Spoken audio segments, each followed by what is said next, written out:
Well, hi guys. Paul here from PABrewNews. We got beer here from Founders Brewing Company from Grand Rapids, Michigan. Over there. Pretty sure it's Grand Rapids, Michigan. Ooh, let's check it out. All of a sudden, I'm pretty sure it's Grand Rapids, but all of a sudden I forgot where the fuck they're from. Where are they from? Where does it say? Grand Rapids, Michigan. I was right. Founders. The highly acclaimed KBS, a flavored stout, is brewed for everything a flavored stout ought to be for. And an ale brewed with chocolate and coffee aged in oak bourbon barrels. Same every year. It's the same thing. They adopted the Barrel Age Series logo on their beers now since 2018 or 2017, I believe. And this one, this year, this vintage, bottled on 2/28/19 and coming in at 12.2 alcohol by the volumes. So there we go. And of course, you all know it. The PABrewNews look like. So, excuse me. Let's get into this brew. Whoa. Ouija. Crack it open with the Ouija board and check this thing out. Listen to some Tenebrae.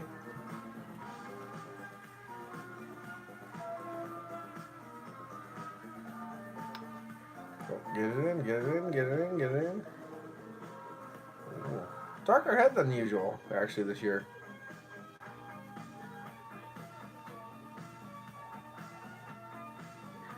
Oh, drip. Oh, drip. Oh, label out, drip.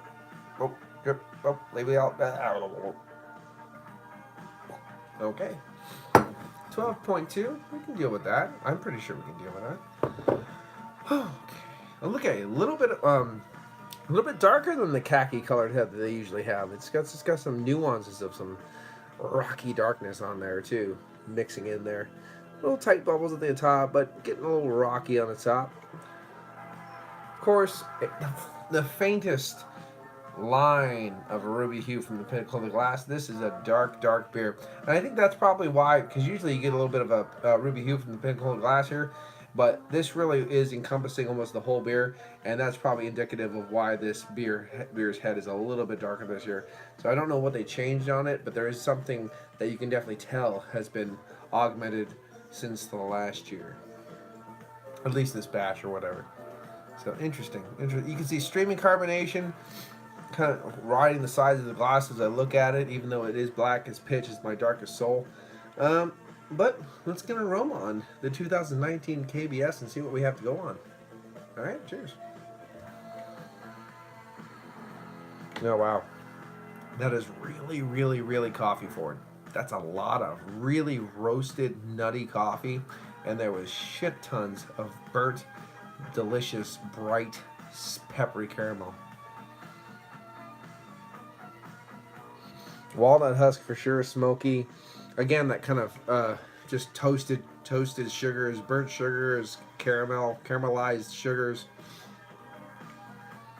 It is definitely smelling like almost like a reminder.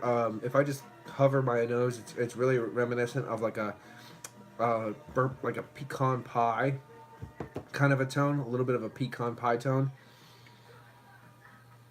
Yeah, it's got a lot of that. Wow, wow. What's up, brother Craig? I would say there was even almost a Werther's original pecan pie kind of tone coming out from the base of this beer. It was so wow.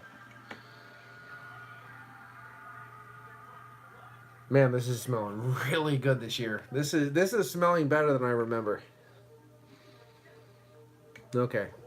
Let's get an aroma. Let's get a wow. Let's get a taste on this beer. This is smelling really good. This is smelling a lot more complex and bold than normal. So, let's do it. 2019. Cheers.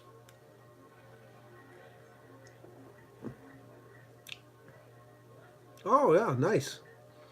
I've never had that one. Hope you enjoy it. Oh. Wow. Let's do it. Let's do this again. Cheers.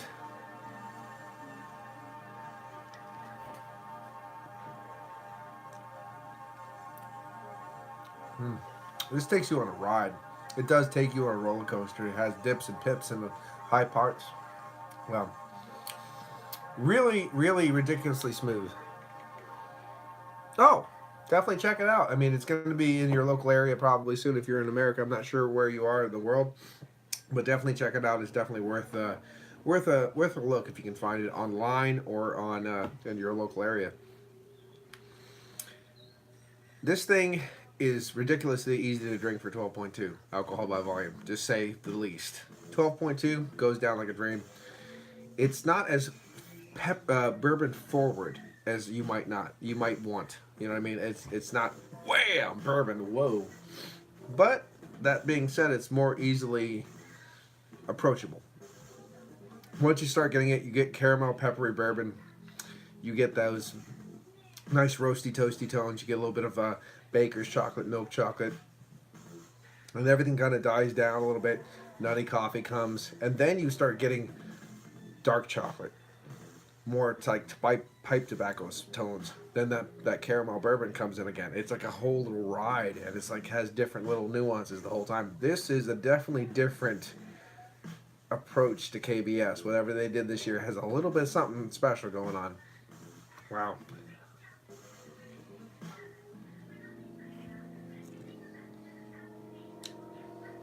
Yeah. This has fudgy tones.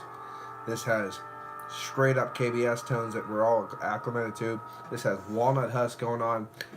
The only thing is, if I really think about it, that I wish was going on was that the bourbon was kicked up a little bit. Was a little bit more richer. Was a little fuller.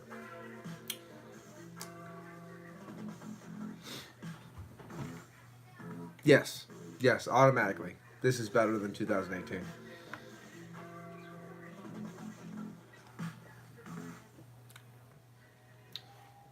Oh, I'm sorry. By the way, it's a bit thin. It is a bit thin. It's the high side of a medium body, low side of a full body. Still has that same oiliness. It has that kind of creaminess that it usually has, that oiliness that kind of hangs around, wafts those nice characters, but it's always been a bit thin. KBS is always on the high side of a full body, tapering to the low side of a high side of a medium body, tapering to the low side of a full body. KBS has just always been 100% that, unfortunately. But be that as it may, it is very, very good. I like the fact that it's incorporating more dark fruits. Not dark fruits, dark chocolate this year. There's a little bit of a fudgy dark chocolate, kind of like the toasted edges of a chocolate rind. Brownie rind, rather. It's coming to the forefront with that smoky tobacco tone in the background. You're getting more walnut husk. On the aroma itself, you're getting more like pecan pie kind of tones. You're getting a little bit of that Werther's Original coming up automatically from that. I don't know if it's because it's fresh or just because they did something different, but there's a lot of different characters coming onto this than I didn't get last year or the year before that or the year before that. So that's very interesting. The one thing I can say, though, there's just not enough bourbon. The bourbon isn't as prolific as it has been in other years.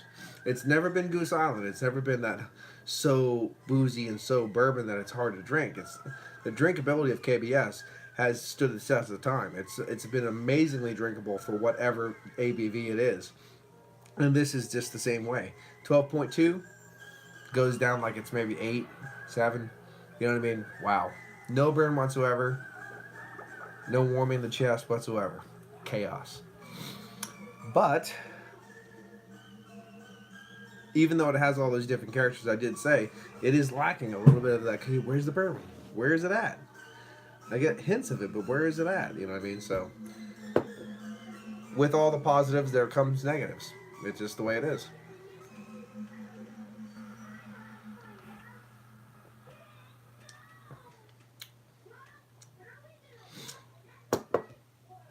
It's not going to be the most bombastic year that we've probably had if you've had a couple of vintages of this.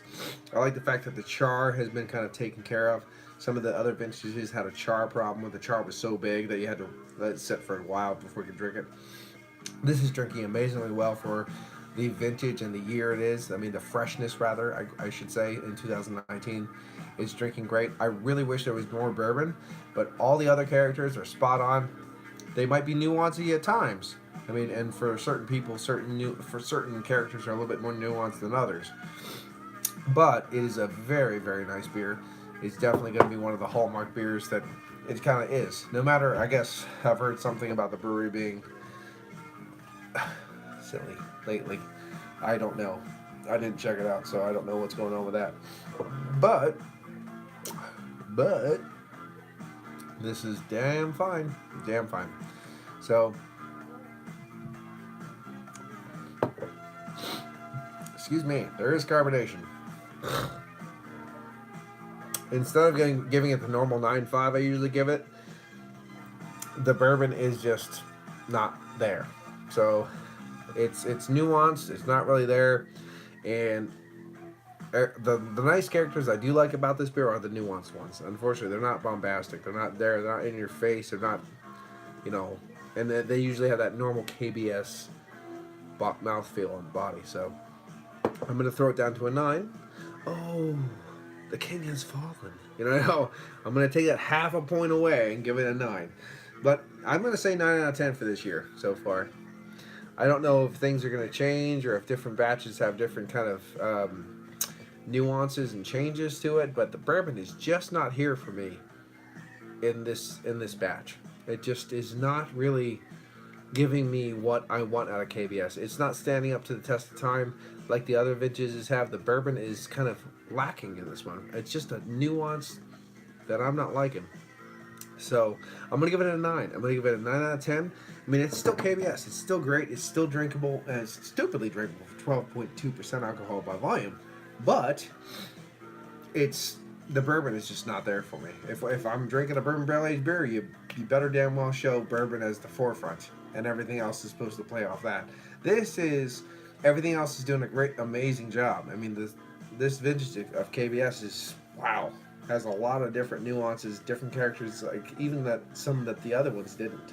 But the bourbon is kind of muddled and lost a little bit in the translation. So I'm gonna give it a 9 out of 10. This has been Paul from PABrewNews. See you on the next one. Actually, I'm gonna be right back because I got tagged in a video by the Above Average Joe at the Beer Patrol of my top 5 beer-related facts about my non-beer-related facts about myself. So I'll be back with that, I guess. Yay, I'm tagged.